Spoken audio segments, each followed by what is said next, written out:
ঢাকা বিশ্ববিদ্যালয়ের কেন্দ্রীয় ছাত্র সংসদ নির্বাচনে অনিয়মের অভিযোগ তুলে ভোটের নিরপেক্ষতা নিয়ে প্রশ্ন তুলেছেন দুই স্বতন্ত্র প্রার্থী।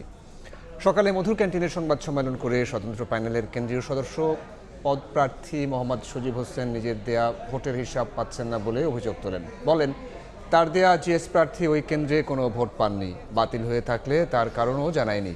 এ সময় স্বতন্ত্র প্যানেলের আরেক প্রার্থী রাকিব হোসেন অভিযোগ করেন, নির্বাচন কমিশন প্রার্থীদের সঙ্গে পক্ষপাতমূলক আচরণ করেছেন।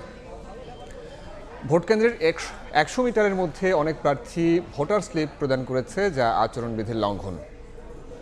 প্যানেল আমাদের নির্বাচন কমিশন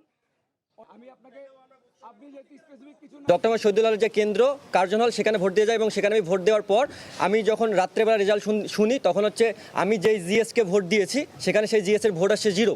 বাকি কোন কেন্দ্রে কি হয়েছে না হয়েছে সেটা আমার দেখার বিষয় নয়। আমি যেই কেন্দ্রে ভোট দিয়েছি, আমার ভোটটা যদি বাতিল হয়, মানে আমার ব্যালট পেপারটা যদি বাতিল হয়, সেটা উল্লেখ করতে হবে যে কেন ব্যালট পেপারটা বাতিল হয়েছে। আমাদের যে বিশ্ববিদ্যালয়ের যে নির্বাচন কমিশন আছে, আমাদের প্রশাসন, আমরা দেখেছি প্রশাসন পক্ষপাত দুষ্ট আচরণ করেছে। 100 মিটার দূরত্ব থেকে ভোটার স্লিপ প্রদান করতে পারবে, কিন্তু আমরা গতকালকে দেখেছি 100 মিটার না, 1 মিটারের ভিতরেও ভোটার স্লিপ তারা প্রদান করেছে। এই মুহূর্তে ঢাকা বিশ্ববিদ্যালয়ের ক্যাম্পাসে আছেন সহকর্মী আলামিন তুষার। সরাসরি যাচ্ছে তার কাছে। তুষার, ঢাকা বিশ্ববিদ্যালয়ের যেই নির্বাচন গতকাল হয়ে গেল, তারপর থেকে প্রথমে আমরা সকাল দিকে দেখেছি ফলাফল ঘোষণার পরে ছাত্রছাত্রীদের সংখ্যা কম ছিল, তবে বেলা বাড়ার সঙ্গে সঙ্গে কিন্তু যারা ছাত্ররা রয়েছেন তাদের সংখ্যা কিন্তু ধীরে ধীরে বেড়েছে। আমরা এই মুহূর্তে প্রশাসনিক ভবনের ঠিক সামনে রয়েছি। যেহেতু প্রশাসনিক কার্যক্রম চলমান রয়েছে, সেখানে কিন্তু কিছুটা কর্মব্যস্ততা কিন্তু দেখা মিলেছে। এর বাইরেও যেহেতু ডাকসু নির্বাচন গতকালকার একটি নাটকীয় পরিস্থিতির মধ্য দিয়ে আসলে ডাকসু নির্বাচনের সার্বিক ব্যাপারগুলো ঘটে গেল, তার পরবর্তীতে ফল প্রকাশ হলো প্রায় 24 ঘন্টা ব্যবধানে। ভোট শুরু হওয়ার 24 ঘন্টা পরে আনুষ্ঠানিকভাবে ফলাফল ঘোষণা করা হয়। মানে এই যে ব্যাপারগুলোর কারণে কিন্তু, তবে পরবর্তীতে যেমনটা আসলে ঘোষণা করা হয়েছিল, যারা জয়ী হয়েছেন শিবির প্রার্থীরা, তাই সেখান থেকে যে ঘোষণাটা এসেছিল যে কোনো ধরনের বিজয় র্যালি বা কিছু হবে না, সেটাই কিন্তু আমরা দেখেছি এখনো পর্যন্ত।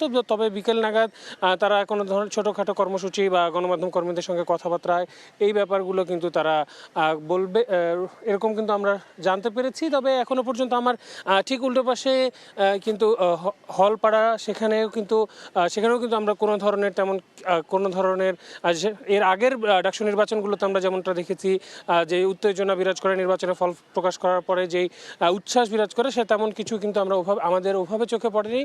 যেহেতু এই নাটকীয়তার মধ্য দিয়ে হয়েছে, সবাই আসলে অনেকটাই ক্লান্ত, যার কারণে এরকম অবস্থা এমনটা আসলে বলাই যাচ্ছে। যারা সাধারণ শিক্ষার্থীরা রয়েছেন এছাড়া আমরা যারা কর্মচারী রয়েছেন বিশ্ববিদ্যালয় প্রশাসনের, তারা যখন আসলে আশপাশে কথা বলছেন বা তাদের আশপাশে আমরা যখন দেখেছি, সেখানটাই কিন্তু আমরা দেখেছি যে তাদের মুখে সেই আলোচনা, আসলে গত কালের নির্বাচনের যে আলোচনা, সেই আলোচনাগুলোই কিন্তু তারা আসলে করছেন এবং সবার মুখে কিন্তু সেই একই ধরনের আলোচনাই কিন্তু আমরা দেখেছি। এবং আমরা যদি বলি যে নিরাপত্তার ব্যবস্থা যদি বলি, এখনও প্রশাসনিক ভবনের আশপাশে কিন্তু পুলিশি যে নিরাপত্তা, সেটি কিন্তু রয়েছে। আমার পেছনে ভিসি চত্বর, সেখানেও আমরা পুলিশ সদস্যদের অবস্থান করতে দেখেছি। তো এই ছিল ঢাকা বিশ্ববিদ্যালয় থেকে আমার কাছে এখনও পর্যন্ত সবশেষ তথ্য। ঢাকা বিশ্ববিদ্যালয় ক্যাম্পাস থেকে যুক্ত হয়েছিলেন সহকর্মী আলামিন তুষার।